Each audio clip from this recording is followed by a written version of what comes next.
खुलुमबाय आं सिबि रानि ब्रह्म गोजोन फुंबिलिनि बयनिसिमबो गाहाम हामलायनायखौ जासिहरनाय थाबाय आसा खालामो नोंथांमोना गासिबो मोजाङैनो दङ नोंथांमोननि थाखाय आं गोदान मोनसे भिडिअ लानानै फैबावबाय अन्नानै भिडिअखौ जोबजासिम नायलांदो आसाम सरकाराव साख्रि मावनायफोरनि थाखाय गोजोनथाव खौरां लन लानानै न' बां लुनो सानदोंब्ला नोंथांनि थाखाय गोजोनथाव खौरां आपुन घर बिथांखिनि गेजेरजों 30 लाख रांसिम लन होनाय जासिगोन आसाम केबिनेटआव बेखौ थांखि लानाय जाबाय डक्टर हेमन्त बिश्व शर्मा बिथाङा फोरमायथिदों दि आपुन घर बिथांखिनि गेजेरजों हम लनखौ 15 लाखनिफ्राय 30 लाख रां होनो थाखाय थांखि लानाय जाबाय नाथाय बेयाव माखासे सरकारि मावथिफोरा हेंथा होदोंमोन दि सिगांनि समाव आपुन घर बिथांखिनि गेजेरजों हम लनखौ 15 लाख रांल' मोननाय जादोंमोन बेफोरनिखौबो बा बिथांमोननिखौबो बांहोनानै 30 लाखसिम होनांगौ होननानै दाबि खालामदोंमोन अदेबानि आरोबाव 15 लाखसिम लन होबावनो थाखाय दाबि खालामदोंमोन दा बिथांमोननि दाबि खालामनाय लेखायैनो बिथांमोननोबो 30 लाखसिम हम लन होनो थाखाय केबिनेटआव थांखि लानाय जाबाय होननानै फोरमायथिदों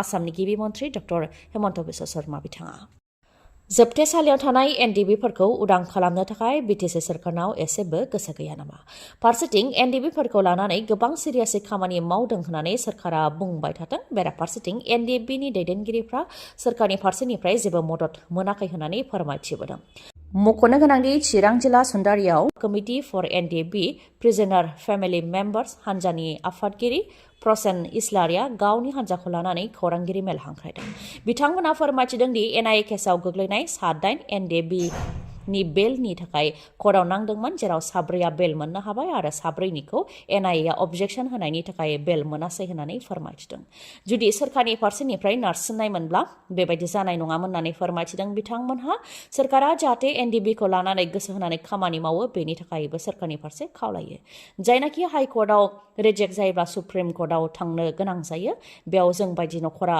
थांनो हानाया जाथावना नङा बेनिखायनो सरकारा जाहाथे मदद होयो बा गोसो होयो बेनि थाखायबो खावलायो लोगोसे फोरमायथिबावो दि गेदेमाफोरा खौरां बिजोंनि गेजेरजों एनडिबिनि केसखौ लानानै खामानि मावगासिनो दं होननानै बुंबाय थायो आरो रायजो राजाफ्राबो बेखौनो फोथायो नाथाय एनडिबिनि केसखौ लानानै 90 बोसोर उकिलजों जयैनो खामानि मावबोनाय लेखायै उकिला बेखौसो सोंथि खालामो नोंसिनि दैदेनगिरिफ्रा उकिलजों मानो लोगो लाया जायफोर एनडिबिफ्रा बेलाव गदों बेबो उकिलनि गोसो होनानै खामानि मावनायनि थाखायसो बिथांमोनहाबो उदां जादों होननानै फोरमायथिदों बेनि अनगायैबो बिचार गोरोबथा जानायनि सिगां दायनिगिरि फोसावजाखानायनि थाखाय बख'नो गोब्राब होननानैबो एनडिबिनि दैदेनगिरिया बुंथियो नाथाय आन्डार ट्रायेलाव थानाय एनडिबिफोरखौबो मानो बख'नो हायाखै बेखौ लानानै सोंथि खालामो बिथांमोनहा ओजोंहाय बेल रिजेक्ट जानाय नखरनिफ्रायबो दुखु मोननायखौ फोरमायथिदों थांनाय 2015 मायथाइयावनो सारेन्डार जानो थाखायसो न' फारसे फैदोंमोन नाथाय कसुगाव थानायाव एरेस्ट जानायसो दिन्थिदों होननानै फोरमायथिदों आरो बे 10 बोसोराव जेबो खौरां लायाखै सरकारा आरो मददबो होआखै सरकारा होननानै फोरमायथिदों बेनिखायनो सरकारा जाहाथे मदद होयो बेनि थाखायबो खावलायदों बेल रिजेक्ट जानांनाय नखरनिफ्राय न'आव मानसि गैयिखौ खाबु लाबाय थायो माखासे सिखावफोरा सामुगुरि गेन्दालि बेबाजियायावबो बे जाथाया जादों दितिमा फुकन मुंनि न'आव सिखाव खावनाय जाथाय लाख रां गासै 12 लाख रांनि गोबां सना रुफाजों लोगोसे गोबां बेसेन गोसा मुवा बेसादफोरखौ खावनानै लांदों सिखावा लोगोसे न'आव रावबो गैयिखौ खाबु लानानै दालि ओंखाम आरो दावदै एवनानै जालांदों होननानैबो मिथिहोदों सिखाव खावजानाय दितिमा फुकना फोरमायथिनाय बायदिब्ला बिथाङा सेलाइन लानो थाखाय डक्टरनाव थांदोंमोन आरो मोनायाव फिसाजोनि न'आवनो हर थाबोदोंमोन अखानायै गावनि न'आव माबा मोनसे मुवा बेसाद लांनो फैफिननाय समावसो सिखाव खावनाय जाथाय जानायखौ नुनो मोनफैदों होननानै फोरमायथिदों लाख रांनि सना रुफा गहेना खावनानै लांनायजों लोगोसे न'आव रावबो गैयैखौ खाबु लानानै ओंखाम ओंख्रि संनानै जालांबाय सिखावा नंगौ न'खौ गारनानै थांनायनि सिगां 100 खेब साननाया जोबोद गोनां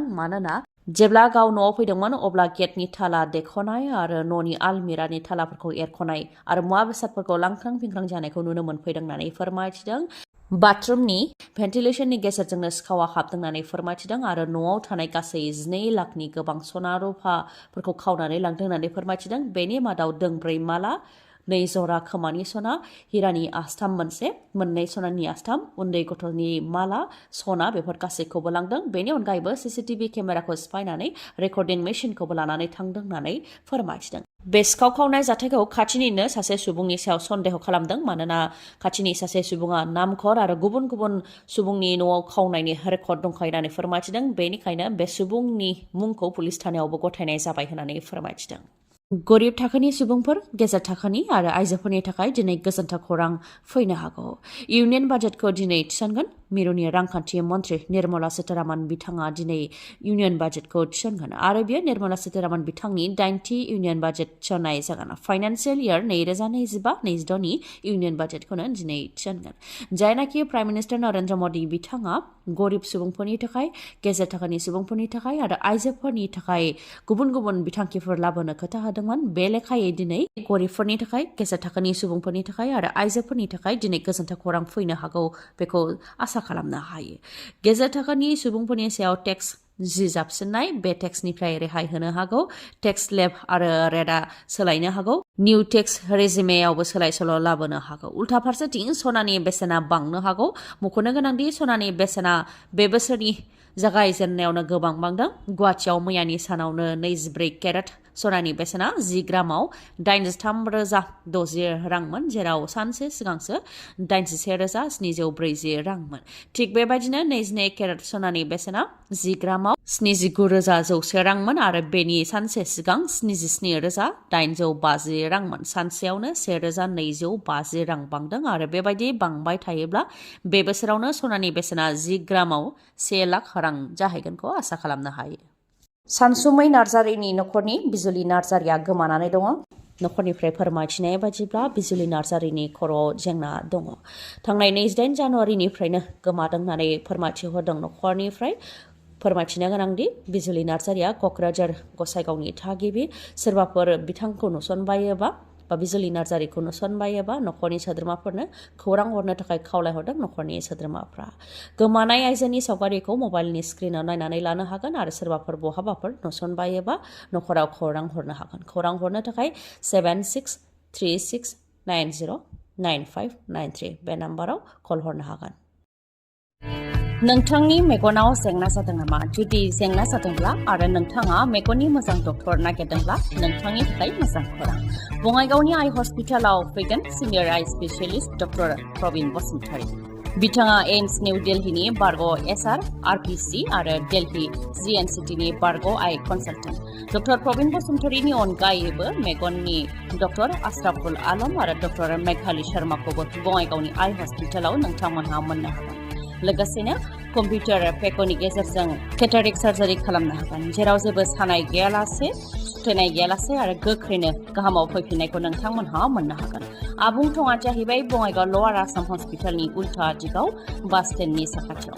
फुंनि 10 रिंगानिफ्राय मोनाबिलि 7 रिंगासिम मेगननि डक्टरखौ मोननो हागोन बे बङाइगावनि आइ हस्पिटालाव।